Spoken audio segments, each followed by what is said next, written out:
Barakatah Yahweh, Barakatah Yahweh Shai, Bahasham, Barakahak Wadash, Barakatum.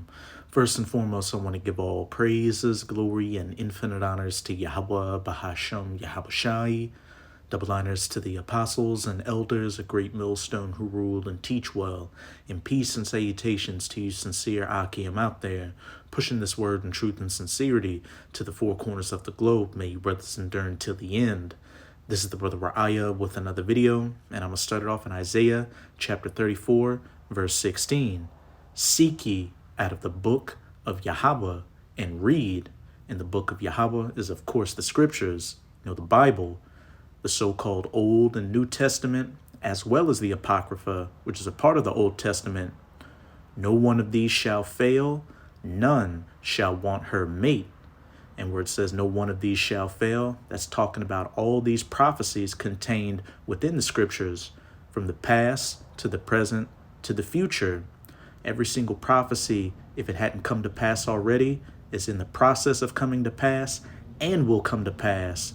And nothing will happen to avert those prophecies from coming to their fulfillment. As it also says in Isaiah 55, verse 11, so shall my word be that goeth forth out of my mouth. It shall not return unto me void, but it shall accomplish that which I please. And where it says none shall want her mate, there's no other book, philosophy, religion, idea, scientific method that can compare to the 100% accuracy of the scriptures. If you want to know what happened in the past, hey, read the scriptures. You want to know what's happening right now? The scriptures. What's about to happen? Ding, ding, ding. Seek ye out of the book of Yahweh and read. No one of these shall fail. For my mouth it hath commanded, and his spirit it hath gathered them. And I opened up the video with this verse to preface an article on RT.com, which just goes to show that no one of these are failing. This is titled Russia and Iran Building Momentum, says Vladimir Putin. The two nations are cooperating in fields ranging from infrastructure projects to education, the president has said, and the military as well. I did a video the other week showing that Russia is sending, attack helicopters and fighter jets to Iran to, shore them up and help defend them against the West, mainly the U.S. and the state of Israel. And I brought out Ezekiel chapter 38 in that video, and I'm going to bring out Ezekiel chapter 38 in this video, because again, this is biblical prophecy taking place right before our very eyes. And not failing. This is Ezekiel chapter 38. I'm going to start at verse 1. And the word of Yahweh came unto me, saying, Son of man, set thy face against Gog, which is the biblical name for Russia, the land of Magog, the chief prince of Meshech and Tubal, and prophesy against him, and say, Thus saith the Lord Yahweh, Behold, I am against thee, O Gog, the chief prince of Meshech and Tubal, and I will turn thee back and put hooks into thy jaws, and I will bring thee forth. And that's the Most High putting that old, confrontational Soviet Union spirit back onto these Russian Edomites, which we see with their war in Ukraine and them, shoring up these smaller nations against the powers of the West, doing infrastructure deals, economic deals like with the BRICS, and military deals as well. And I will bring thee forth, and all thine army, horses and horsemen, all of them clothed with all sorts of armor, even a great company with bucklers and shields, all of them handling swords. Russia's military might, their army, fighter jets, tanks, helicopters, artillery pieces, the S-300, the S-400, hypersonic missiles, etc., etc. And this is them, getting gathered down into the Valley of Jehoshaphat in that Middle Eastern region for the battle in the Valley of Jehoshaphat in Joel chapter 3. You've also got Iran in that region. You've got the state of Israel in that region, because that's that's where that battle in the Valley of Jehoshaphat is going to take place, the War of Armageddon, the main part of World War III. Verse 5, the main point I wanted to get to: Persia, which is the ancient name for Iran, Ethiopia, and Libya with them, all of them with shield and helmet. Gomer, speaking of Turkey, and all his bands, the house of Togarmah of the north quarters, and all his bands, and many people with thee. Be thou prepared, and prepare for thyself, thou and all thy company that are assembled unto thee. Speaking of Russia's allies, just mentioned Iran, Turkey, you got Ethiopia in there, which has been having talks of, de-dollarizing and joining the BRICS. And as it's about to say, and be thou a guard unto them. Not only are they your allies, but what? You're going to be a guard unto them, a protector, a big brother against who? Those Western powers, the U.S., these EU and NATO nations, and especially the state of Israel. And back in this article, it just goes to show, Gog being a guard under Persia. Let's get into a little bit of this article.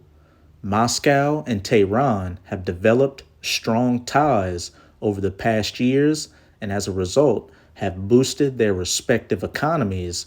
Russian President Vladimir Putin told his Iranian counterpart Ibrahim Raisi on Thursday.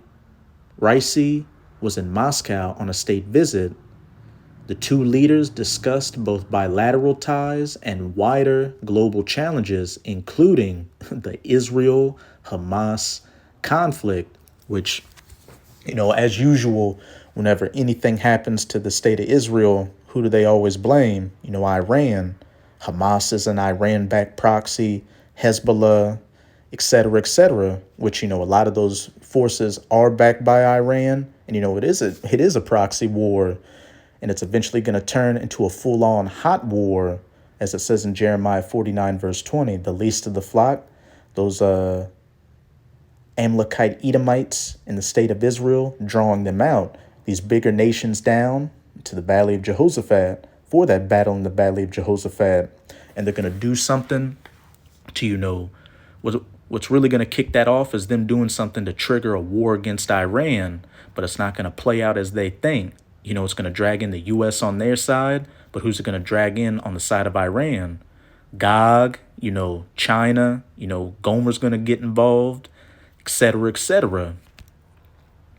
Russia and Iran had built good momentum over the past year, Putin told Raisi, pointing to cooperation in energy and education.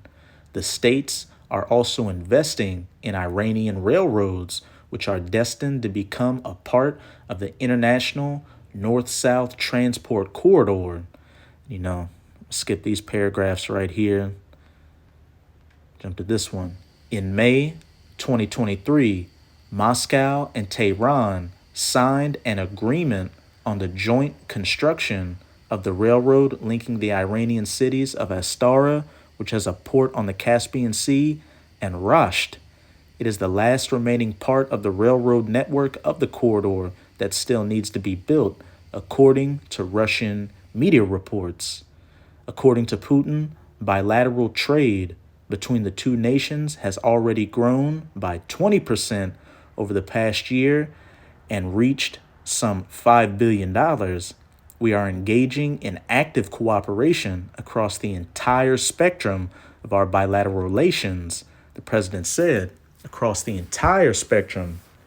Like I said earlier, Russia is not just doing, economic deals and infrastructure deals with Iran. It's also doing military deals as well. And that goes for all these other nations that Russia is being a guard unto. Raisi also held the two nations' progress in the field of energy, agriculture, and education, but said that further steps could be made to deepen cooperation in these areas that would be in the interests of our states and our people. The talks on Thursday will also greatly contribute to this process, he added. And this next paragraph is also very telling. The Russian president expressed his hope that the Eurasian Economic Community, which includes Russia, Armenia, Belarus, Kazakhstan, and Kyrgyzstan would be able to sign a free trade agreement with Iran by the end of the year. Now let's go back to Ezekiel chapter 38, verse 6. Gomer, which as I said earlier, speaking of Turkey, and all his bands, the house of Togarmah of the north quarters and all his bands, and many people with thee. And when we go into the Strongs for the word Togarmah, it's H8425. And in the outline of biblical usage, it reads, Togarmah, thou wilt break, son of Gomer, grandson of Japheth, the great-grandson of Noah, territory settled by the descendants of Togarmah, but the Japhites, who are known as the so-called Polynesians today, aren't in their original lands. Hey, just like what Esau did in America with, the so-called Native Americans, which are really, the tribe of Gad and the tribe of Reuben of the northern kingdom of Israel, those Edomites, those Russian Edomites and those other Eastern European Edomites moved into those lands, pushed the original inhabitants out, and claimed themselves as the original people. And of course, you've got, Israelite foreigners mixed in there and other nations. But here's the main point I wanted to get to. Probably the area known as Armenia. So, hey, the Russian president expressed his hope that the Eurasian Economic Union, which includes Russia and Armenia, point blank period, Gog being a guard under the house of Togarmah as well, we can clearly see that, these biblical prophecies coming to pass as we speak, these biblical alliances continue to be formed. Let me see. Yeah, that's pretty much it with this article. You get the point. Hey, but again, seek ye out of the book of Yahweh and read. No one of these shall fail. Biblical prophecy continues to, come to its fulfillment. And hey, we are almost at the end, of this current age of the rulership of the heathen nations, chiefly of the biblical Edomites, before the ushering in of the kingdom of heaven under the children of Israel, known as you so-called Negroes, Latinos, and Native Americans today. So to you sincere Aki and Akwat out there, hey, keep strong and keep pushing. Hey, we're almost at the end of this final captivity of ours before we're going to be in peace and dominion